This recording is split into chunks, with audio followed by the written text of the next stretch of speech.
Este día 7 de junio que se celebra el Día de la Libertad de Expresión, el Día de la Libertad de comunicadores, de medios de comunicación, pero también el Día de la Libertad de los mexicanos que hemos logrado en las últimas décadas un clima de pleno respeto a las opiniones de cada quien. Quiero informar a ustedes lo siguiente.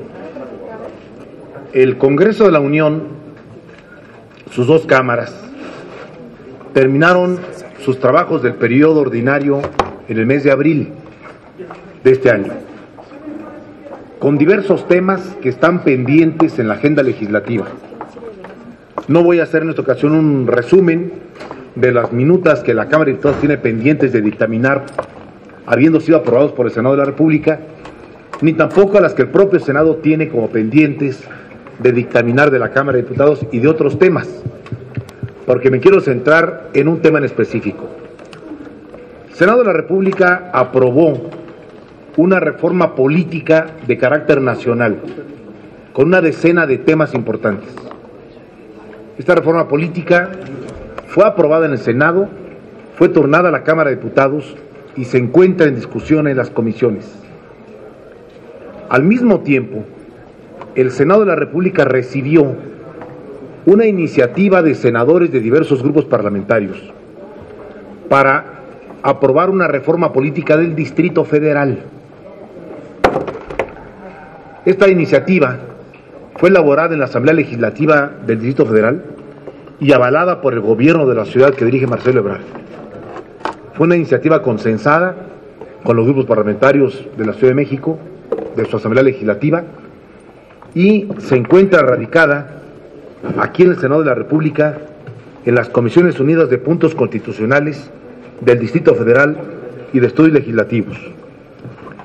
Tengo la convicción de que el periodo de septiembre a diciembre debe servir para que la Cámara de Diputados dictamine la reforma política aprobada en el Senado, pero también el Senado de la República tiene la obligación de dictaminar la iniciativa presentada por diversos senadores sobre el Distrito Federal. Son dos reformas importantes para la convivencia de los ciudadanos en el país y en particular de la capital de la República. Son dos reformas de calado hondo, son dos reformas necesarias que el país requiere antes de entrar a su proceso electivo del 2012.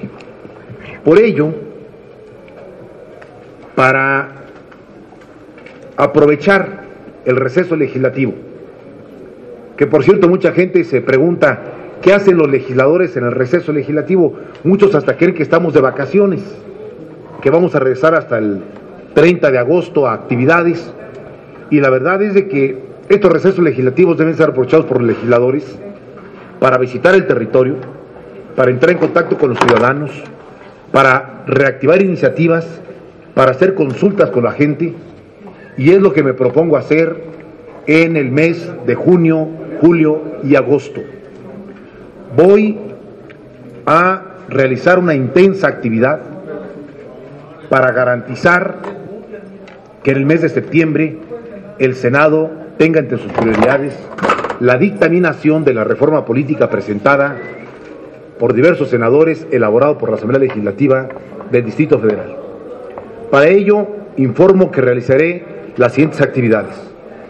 Primero, voy a reactivar la comunicación con los integrantes de las comisiones dictaminadoras del Senado, la de Puntos Constitucionales, la del Distrito Federal y la de Estudios Legislativos, que dirigen particularmente Pedro Joaquín Caldwell y María de los Ángeles Moreno, para evaluar la posibilidad de contar con un proyecto de dictamen consensado con la participación de todos los grupos parlamentarios en el Senado, que permita que al iniciar septiembre tengamos materia para entrar a la posible aprobación de la reforma política del Distrito Federal. También voy a hacer una propuesta formal a la Junta de Coordinación Política, la Junta de los Coordinadores en el Senado, para que procedan a consultar con sus grupos parlamentarios la posibilidad de que en septiembre vayamos todos en esta reforma política de la capital de la República. Voy a realizar un intenso trabajo de difusión con los habitantes de la Ciudad de México y de consulta sobre el contenido de la reforma política, los alcances de la propuesta de reforma política, los beneficios que la ciudad tendrían con esta reforma y la opinión de los ciudadanos respecto a contar con esta nueva Constitución para la Ciudad de México, con más facultades para el jefe de gobierno, para la Asamblea Legislativa, para los gobiernos delegacionales, para la obra pública, para la participación de los ciudadanos del Distrito Federal. Para ello, voy a realizar reuniones informativas en las 16 delegaciones políticas de la capital, reuniones públicas de conocimiento para difundir el contenido de la reforma que está en el Senado.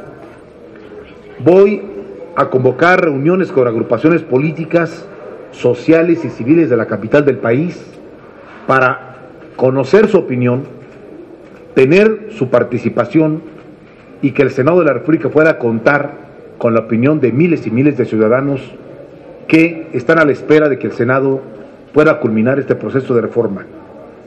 En mi página de internet y aquí en mi oficina del Senado voy a abrir canales para recibir propuestas, comentarios y sugerencias de ciudadanos en individual y de agrupaciones de la capital del país.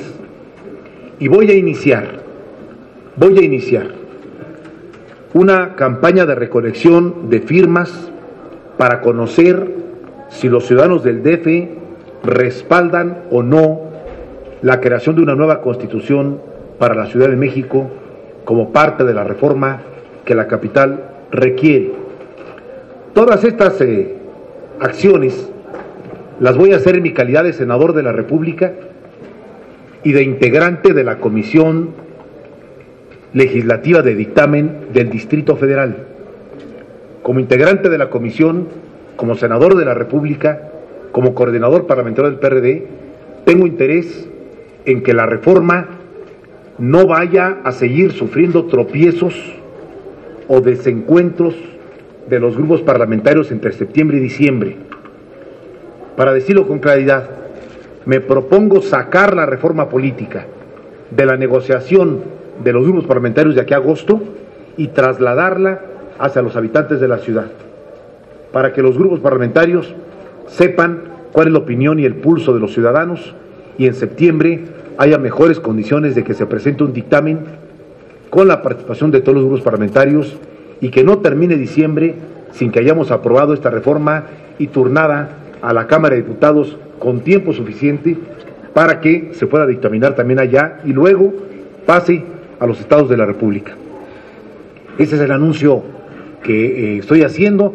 En unos minutos más lo informaré a los coordinadores parlamentarios de los grupos representados en el Senado y a los presidentes de las comisiones dictaminadoras aquí en el Senado de la República, porque considero que hay que aprovechar bien estos meses de receso para que, al igual que muchos de mis compañeros de todos los partidos, vayamos al territorio, vayamos a difundir los temas legislativos con la gente, aprovechemos este receso para entrar en contacto con la ciudadanía y regresemos en septiembre con material, con opinión, con propuestas, con participación de los ciudadanos en el proceso legislativo. Ese es el anuncio que quiero hacerles y desde luego si tienen preguntas con todo gusto. Sí, gracias, senador. Gerardo. Oiga, en principio, sobre este asunto le quisiera preguntar, ¿por qué piensa que finalmente, después de tanto tiempo, porque llevamos años y años, al menos lo que yo tengo aquí en el Senado, pues de que entran y salen legisladores y la reforma del Distrito Federal no avanza? ¿Por qué piensa que en esta ocasión sí se logrará en este periodo, de aquí a diciembre? Eso sería mi primera pregunta. Y la segunda también, que es de otro asunto, pero quisiera que me diera una opinión sobre las afirmaciones del secretario de Hacienda, Ernesto Cordero, señalando que hoy se tiene un mayor poder adquisitivo y que el salario mínimo ha crecido cuando la realidad pues choca totalmente con eso. Si te parece, entro en materia de la primera pregunta y la segunda la dejamos en el espacio de otros temas. La Ciudad de México vive un proceso de transformación y de reformas importantes que ha permitido que la Ciudad de México deje de ser una entidad con minoría de edad y con derechos restringidos, y en la reforma de 1996 yo estaba en la Cámara de Diputados entonces como diputado, logramos dar un avance importante con la creación de la jefatura de gobierno, elegida por los ciudadanos, con la ampliación de las facultades de la Asamblea Legislativa, con la elección de los jefes delegacionales, pero quedó trunca la reforma que convertiría a la Ciudad de México en una entidad con poderes plenos. Hoy estamos a la mitad del río en materia de autoridad en el DF. Nos hace falta un poder ejecutivo con facultades plenas de ejecución. Nos hace falta una Asamblea Legislativa con facultades plenas en materia presupuestal y de deuda. Nos hace falta un Poder Judicial plenamente autónomo y con facultades plenas. Nos hace falta gobiernos delegacionales más colectivos, con facultades para normar obra pública, para recaudar impuestos, para realizar su propio presupuesto. Nos hace falta mecanismos de participación ciudadana que acerquen a la gente con las jefaturas delegacionales, para todos los temas cotidianos de los ciudadanos de la Ciudad de México. Y esta reforma se ha venido posponiendo a pesar de importantes consensos. El último esfuerzo lo realizó la Asamblea Legislativa a finales del año pasado, en noviembre del año pasado. La Asamblea Legislativa consensó una propuesta con todos los grupos parlamentarios participando. El gobierno de la ciudad participó en su elaboración, se hicieron consultas con el gobierno de la República, se consensó la propuesta, fue presentada en la Junta de Coordinación Política, la firmamos varios senadores y la presentamos en el Pleno, en noviembre del año pasado. Terminó diciembre y no salió. Empezó febrero y terminó abril y no salió. Entonces, es una asignatura pendiente del Senado, pese a que hay enormes coincidencias y 2 o 3 diferencias. Solo 2 o 3 diferencias. En el tema de costo de capitalidad, en el tema de criterios para asignar recursos presupuestales a las delegaciones y en materia de funciones de los gobiernos delegacionales. Más allá, parece que no tenemos mayores discrepancias. Todo el mundo coincidimos en lo demás. Entonces, es el momento conveniente para construir un dictamen con la participación de todos los grupos parlamentarios que tienen un consenso al 95% y afinar las diferencias. Pero tengo una preocupación, que el mare magnum de temas fiscales y presupuestales de septiembre y diciembre posponga otra vez el tema legislativo del DF y termine diciembre y siga la reforma en la congeladora de las comisiones. Por eso me parece que hay que hacer irrumpir a los ciudadanos en el proceso legislativo. Por eso voy a aprovechar los 3 meses para una difusión masiva en la Ciudad de México y garantizar la participación de gente que opine entre los senadores, que opine entre los grupos parlamentarios. Hay que decirlo con claridad. Requerimos la irrupción ciudadana en el DF para que los grupos, le llamaría irrupción ciudadana, para no hablar de otros términos, para que los grupos coloquen este tema de la reforma política en su prioridad en septiembre y diciembre. Si hay alguna pregunta sobre el mismo tema, sí, sobre el mismo tema. Y me apunto para la otra lista. Adelante. Senador, me queda muy claro que usted es hiperactivo, así nos lo dijo. Y que Tengo una buena capacidad de trabajo, sí, y no puedo dejar de trabajar 14, 15 horas diarias. Entonces, tomando en cuenta su hiperactividad, ¿qué le diría a aquellos malpensados que no van a faltar? Que aprovechando esta consulta usted va a hacer proselitismo para el gobierno del DF, digo, se matan 2 pájaros de un tiro, ¿no? Qué bueno que no hay mal pensados, sino mal pensadas.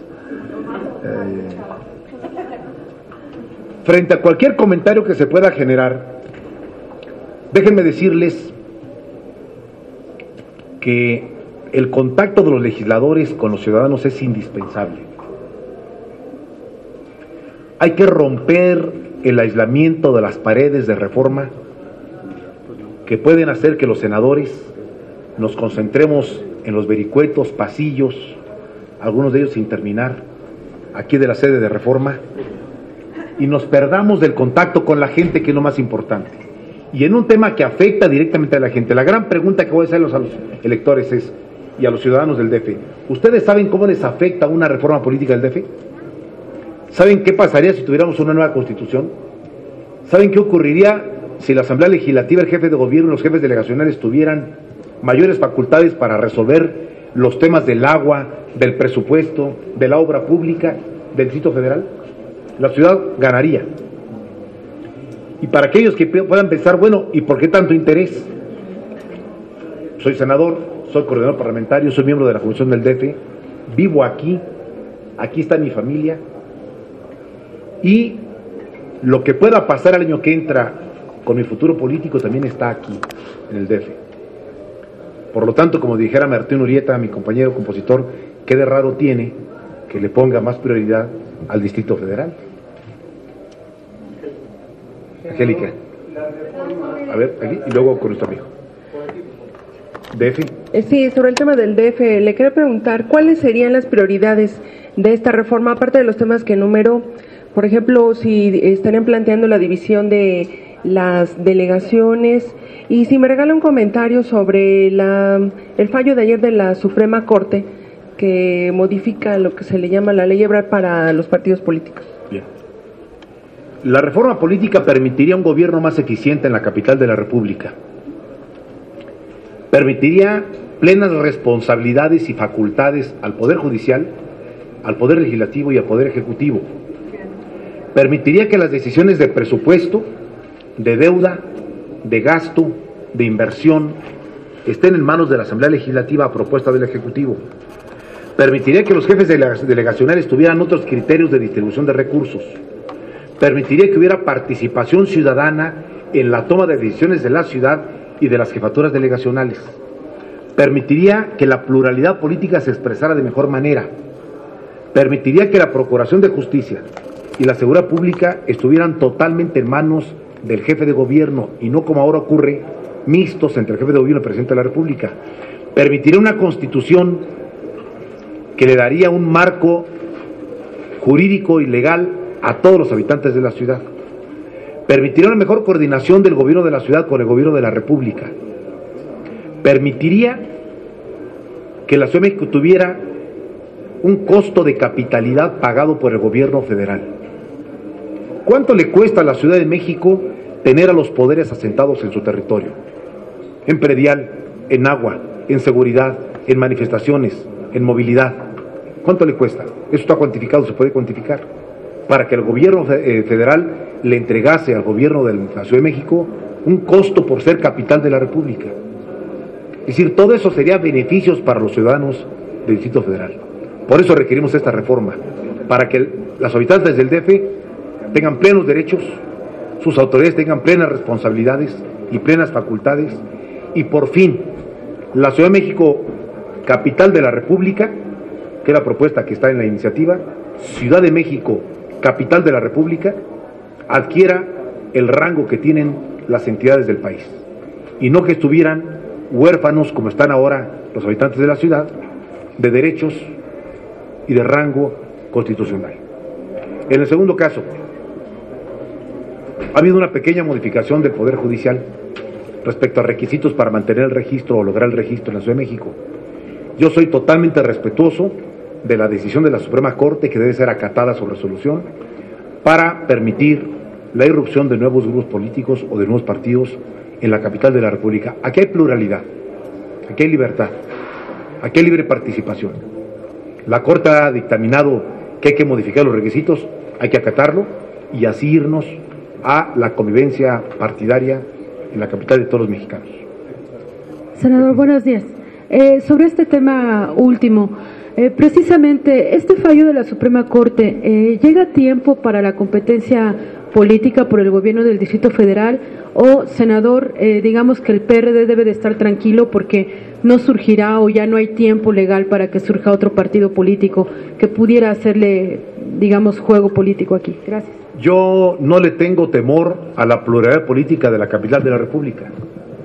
Si en algún territorio del país hay pluralidad, hay respeto, hay libre militancia, hay participación política y social, es en la Ciudad de México. El problema de la ciudad no es que haya muchos o pocos partidos. Puede haber más si fuera necesario, cumpliendo con la ley. Y habrá tiempo, hay tiempo para que de aquí a octubre, si algunos partidos quieren lograr su registro, ahí están los requisitos que la ley señala, ajustados por la Suprema Corte ahora, se les facilita el posible registro y yo celebro que eso ocurra. Me parece que en la ciudad no peligra si hay nuevas irrupciones de partidos políticos plenamente respaldados por un mínimo de ciudadanos de la capital. ¿Qué tal, senador? Buenos días. Preguntarle, ¿qué decir a la senadora María de los Ángeles Moreno, que es presidenta de la Comisión del DF, que ella tiene una propuesta de reforma política desde hace años? ¿Qué decirle también a la coordinadora a la presidenta de la comisión en la Cámara de Diputados, Gabriela Cuevas, que también tiene otra, y que ellas han dicho, las dos han coincidido en que que no es una sola, que esta no es la única. Ajá, que no es la única, pero que tampoco le van a dar el gusto al jefe de gobierno y a la Asamblea Legislativa del Distrito Federal, de que pase esa limpia tal cual, ¿no? ¿Qué decirles? No se trata de darnos el gusto, se trata de darles el gusto a los ciudadanos del DF. Y la iniciativa puede ser enriquecida, sin duda alguna, por propuestas y sugerencias de legisladores federales y locales. Yo estoy en toda la apertura de platicar con la senadora María de los Ángeles Moreno, con la que llevamos una buena relación, es presidente de la Comisión del DF, con Pedro Joaquín Caldwell, con el senador Doring, del PAN, también, con las diputadas y diputados federales del PAN, del PRI y del PRD, para que construyamos la mejor reforma política, incluso mejorada por el proceso legislativo. No se trata de aprobar en automático la iniciativa presentada, sino apoyarla razonadamente. Y por lo tanto, creo que estos 3 meses nos debe servir para reunirnos, para platicar y para mejorar y consensar la iniciativa. Sobre otro tema, aquí nuestro amigo tenía otro tema diferente.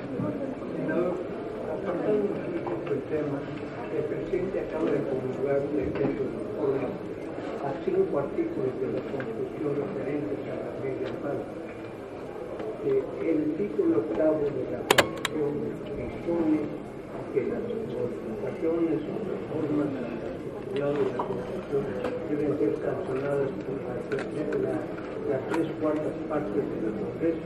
Mitad más uno. Mitad más uno. ¿Cuándo el Poder Ejecutivo viola la iniciativa de reformas a esos artículos? A ver, déjenme informarle. El proceso legislativo culminó. Hubo iniciativa, hubo aprobación en el Senado por 2/3, hubo aprobación en la Cámara de Diputados por 2/3, se mandó a los estados de la República, más de 16 estados lo aprobaron sus congresos locales y por lo tanto está siendo publicado por el presidente. El proceso legislativo está completo, es correcto y es legal, así debe ser. Bueno, la difusión ya le toca aquí a los difundores, pero el proceso legislativo está culminado. Senador, buenas tardes otra vez. Le pregunto acerca del caso Hank. Hoy la procuradora dijo que no responde a una cacería de brujas. ¿Ustedes confían en la palabra de la procuradora? Y por el otro lado, senador, ¿no es sospechoso que se hayan aumentado el número de horas? Era 48 y ahora van a ser 96 para definir la situación jurídica de Hank González? Perdón, de Hank Don. Que es hijo del otro. Es cierto. Todos de Atlacomulco, del Estado de México, por cierto. Todos padrinos de los actuales en el PRI, por cierto. Bueno, se puede decir muchas cosas. A ver, de tu pregunta concreta. Yo espero que la Procuraduría General de la República tenga acumuladas pruebas y elementos sólidos para sostener una acusación contra el señor Hank Ron. Lo espero de verdad, porque sería muy grave que este acontecimiento que ocurrió en Tijuana terminara en un petardazo sin ninguna consecuencia. Espero que la Procuraduría tenga información, investigación, pruebas, elementos para sostener la acusación. La justicia en México quedaría muy dañada si la Procuraduría no tuviera la capacidad de sostener frente a jueces, frente a tribunales, los señalamientos no solamente de acopio de armas, sino otras acusaciones. Segundo, no es cacería de brujas cuando se aplica la ley. Nadie debiera argumentar que cuando la autoridad inicia una averiguación y detiene a alguien, solo por tener vínculos políticos o influencias familiares, o por ser de familias opulentas y con influencia política, no se les debe tocar, porque si se les toca, entonces es una cacería de brujas. Me niego a aceptar eso, porque entonces es la base de la impunidad. Cualquier poderoso no puede ser tocado simplemente porque tiene influencias políticas. Entonces si se le toca, hay cacería de brujas. No, no es cierto. Yo tengo la impresión de que el PRI tiene la obligación de deslindarse de Han Rom. No solamente de hacerse los disimulados, como que las Virgen le habla, y no se dan cuenta de que ahí tienen a un personaje de la familia feliz priista indiciado. Si el PRI no quiere entrar en defensa de Han Rom, debiera salir a deslindarse, a decir, él tendrá que responder por sus señalamientos y defenderse frente a tribunales. Pero me parece que el disimulo no es la mejor respuesta. Pareciera que el PRI, lo leí hoy en columnas y en notas periodísticas, ha decidido como estrategia no entrar a la defensa de Han Rom. Me parece muy bien, es admirable que lo haga, pero también deslindarse, porque me parece que el país requiere una señal de que la impunidad puede ser frenada. Vamos a verlo. Y finalmente, nadie quiere ni aceptaría de ninguna manera que para dirimir procesos electorales se recurriera a maniobras policíacas. En ningún momento. Hay que preservar la elección del Estado de México en el carril electoral para que los electores decidan con libertad a quién eligen como gobernador. Pero esto no puede llevar a argumentar por parte de nadie que mientras hay elecciones no se aplique la justicia y todos quietos, porque esa es la impunidad con velo electoral. Es inaceptable eso. Si el gobierno tiene pruebas, argumentos, información, razones, que actúe contra Han y contra todos como ocurre con Han Rom, puedan tener expedientes abiertos o cuentas pendientes con la justicia. Ya sé que andan muchos exgobernadores muy nerviosos, ya lo sé, que andan tocando puertas en Insurgentes Norte para sacar nombramientos de lo que sea y ser cobijados por el manto de protección de su partido. Pero esto no debe llevar al gobierno de la República a pararse en averiguaciones o investigaciones que tengan curso. Por lo tanto, yo estoy a la espera de la ampliación del plazo. Es legalmente posible solicitarlo, ya lo hicieron, para hacer acopio de más elementos. Y solamente que hoy no vayan a salir con un domingo 7, que a la mera hora salga un petardazo y que resulta pues siempre no tener elementos, sino más fue un pequeño calambre, ¿no? Esto sería inaceptable por parte de la opinión pública del país hacia la Procuraduría.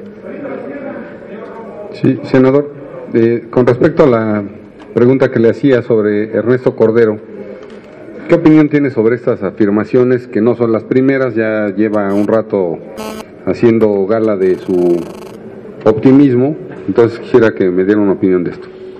Mira, el secretario de Hacienda se está especializando en declaraciones polémicas, que a veces hay que analizar con detalle para ver qué es lo que está diciendo realmente.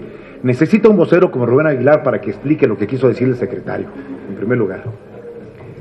Pero el tema que el secretario tocó no es el tema principal en materia de salario mínimo. La pregunta o el planteamiento no es si hoy el salario mínimo compra un poco más de lo que compraba hace un año. Ese no es el dato.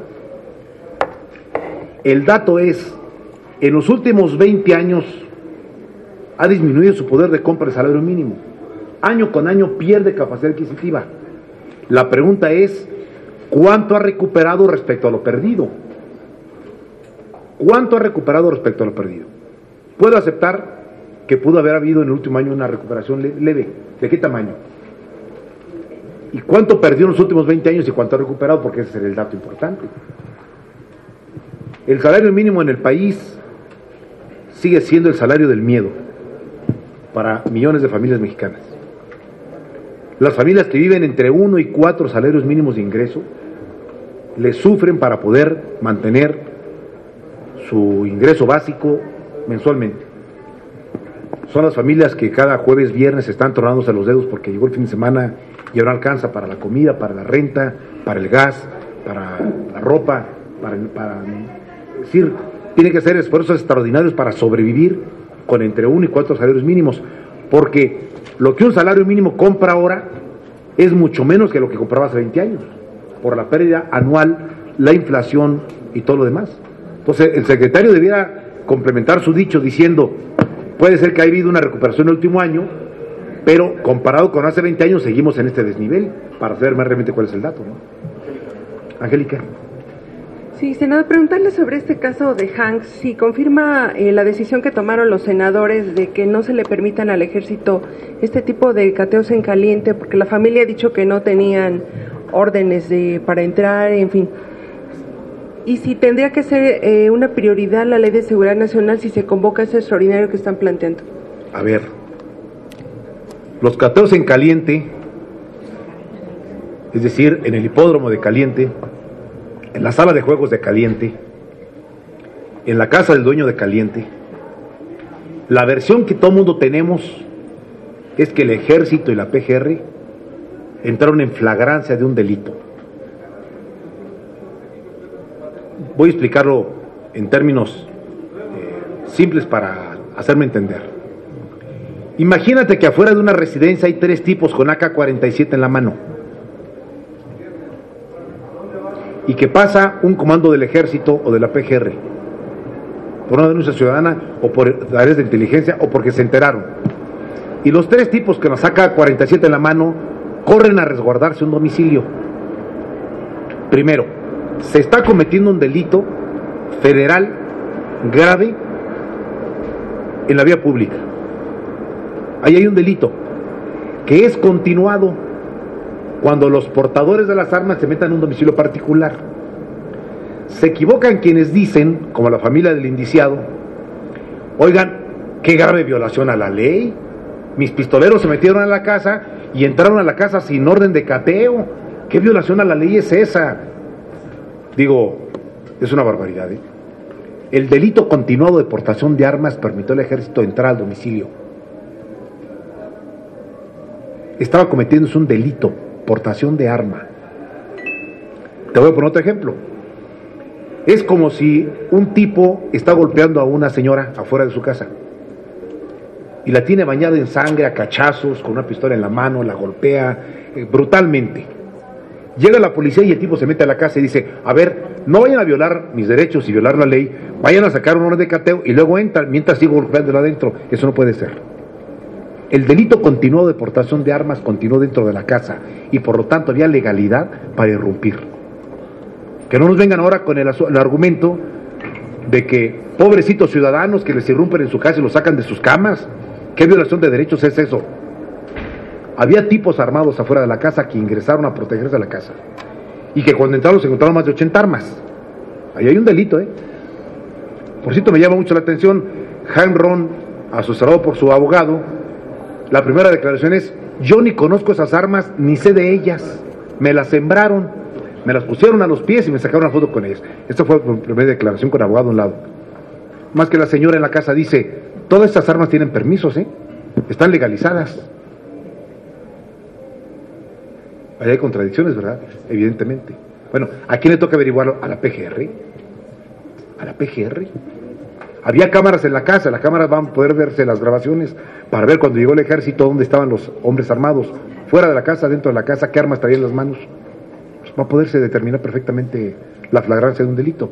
Yo no soy ni Ministerio Público ni juez, pero tampoco soy tonto, Que hoy la familia de Han Ron y sus defensores nos traten de vender como una grave violación a sus derechos, porque ellos son ciudadanos ejemplares que fueron asaltados por el ejército en la madrugada y les quitaron la tranquilidad y el sueño, no me como ese Darlito.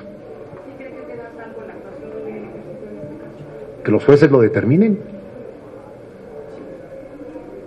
Los abogados de Han Ron y Han Ron tienen derecho a la legítima defensa. Esos son derechos constitucionales que tienen contemplados.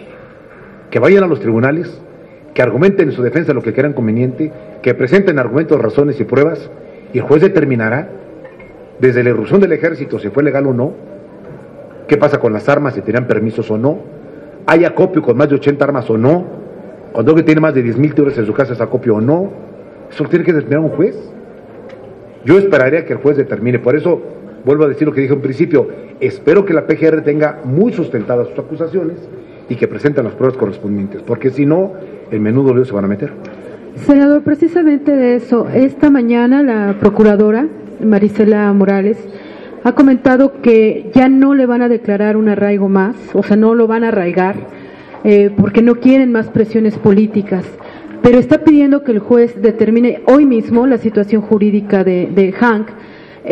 Mi pregunta es, senador, si en el caso de Hank ha cuajado más una presión política desde el PRI que lo que ocurrió, por ejemplo, con la PGR y el PRD en Michoacán o en Cancún o en otros lugares donde también un partido político protestó o empezó a elevar sus dudas por lo que estaba procediendo la autoridad judicial, y en este caso, bueno, pues ahora no lo van a arraigar porque no quieren presiones políticas. Quiero saber si desde su punto de vista la procuradora está mostrando un rostro mucho más vulnerable políticamente de la PGR o más cercano a lo que son los procedimientos judiciales. Deja hacerte un comentario, que bueno que tocas el tema de Michoacán. Nosotros denunciamos un abuso en Michoacán y dijimos que había sido un exceso y una ilegalidad la detención de más de 30 presidentes y funcionarios públicos en Michoacán, y lo demostramos en los tribunales, y durante 2 años luchamos con los abogados y los acusados presentaron pruebas de descargo y hicieron argumentos, y los jueces dieron auto de libertad a todos los acusados. La PGR quedó en ridículo.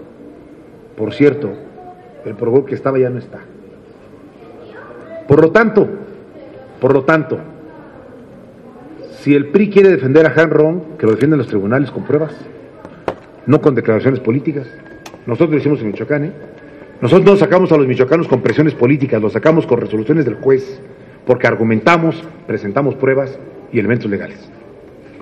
Si el señor Han Ron es un ciudadano ejemplar, trabajador, honrado, respetuoso de la ley, hombre pulcro, tenemos que lo demuestre ante los tribunales. Tampoco se trata de condenarlo en la opinión pública, sino es una pira de la Edad Media, ¿no? Tiene derecho a defenderse, que sus abogados lo defiendan y que nos argumenten, no nosotros, al juez, cómo un ciudadano honrado y con trayectoria limpia puede tener más de 80 armas en su casa, miles y miles de cartuchos, la mitad de las armas largas de uso exclusivo del ejército. Que se lo expliquen al juez, que se lo expliquen, simplemente. Muchas gracias, muchachos.